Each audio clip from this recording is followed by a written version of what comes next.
So some of that information could have been passed on, but it had been completely covered up, both by the British very strongly, and by people at that time who feared of a terrible repercussion if they spoke the truth at that time. And then, of course, the freedom struggle took over and so many things. So a lot of things that happened in Jallianwala Bagh, happened in Amritsar, were covered up and not known.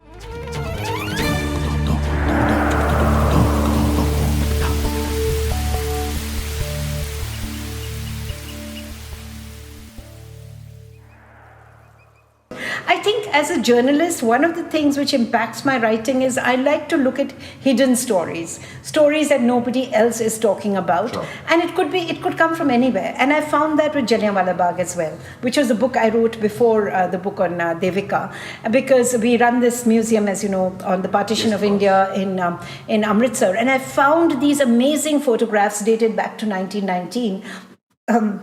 That I knew nothing about. Sure. And I found nobody knew anything about them either. You know, there were these photographs of what had happened in the area around the Golden Temple in 1919 outside of Jallianwala Bagh. Sure. And so many buildings had been burned, so many things had happened. So this sort of journalistic detective personality took over, and I wrote that book. And I think I'm amazed at how many people got back to me, including my own mother, who is now 87, and said she could not put that book down. And my father, who is now 97, and he said he did not know so much of the information that I had put in the book. Sure. And they were living very close, because Jallianwala Bagh happened 100 years ago, and my father's 97. Nice. So some of that information could have been passed on, but it had been completely covered up, both by the British very strongly, and by people at that time who feared of a terrible repercussion if they spoke the truth at that time. And then, of course, the freedom struggle took over and so many things. So a lot of things that happened in Jallianwala Bagh, happened in Amritsar, were covered up and not known. So I think that was again a very exciting book for me to write, but that was a different kind of research. Sure. Devika Rani, of course, was Devika Rani, as I said, had started much earlier, 15 years back, when I started working on Darling Ji. It was a parallel story, another very strong, very ambitious woman, but her narrative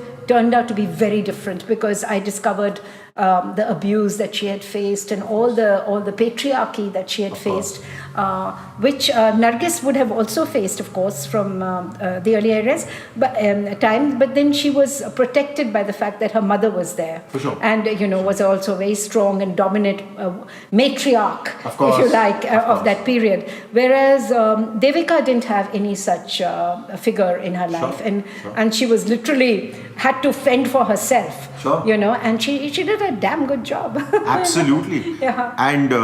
And of course, I would certainly like to use that very same phrase for the way that you've told the story, because stories being told as a damn good job are absolutely phenomenal. Thank you. So one last question, of course, which is that, the times that we live in, with the attribution, with the blacks and whites, the grays are not getting discussed as much as they would probably deserve to be, because we live life in grays. You think telling stories is becoming a little difficult in these times? Not at all. I don't think so. I think it depends on what you want to tell, what is the narrative. Every story has shades of grey. Every story has either an inspirational component or a despondent component in it. Right now, I'm the chair of a jury that is judging a non-fiction prize.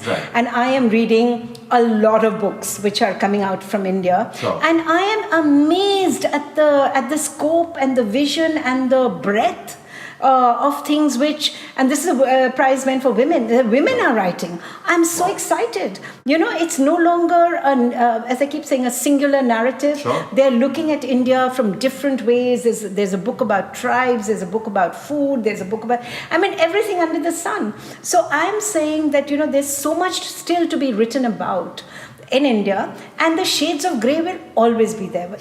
They appear, yes, a lot in novels, which is my next book, which I'm writing, and they appear everywhere. But every person has shades of grey. There is no way that you can demarcate and say this is a black and white figure, and I have found that consistently. Even though Devika is my heroine of my last book, but she has shades of grey. Certain decisions she takes, you may not appreciate them, but then you realize that if a man had taken the same decisions, you would have taken a completely different point of view. Oh, yeah, he's so smart.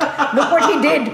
But because a woman is taken, you'll be judgmental and you'll say, why did she do this? She's so wicked, So this kind of dual standard also impacts the grays. For sure. It depends on how are you looking at things. For sure. From what spectrum are you looking at it. Same thing can look very good, same thing can look very bad. And I think as a writer, we take all these things in our stride and we have to include that. If you've enjoyed this podcast, subscribe to our channel now. We have a new episode out every Friday.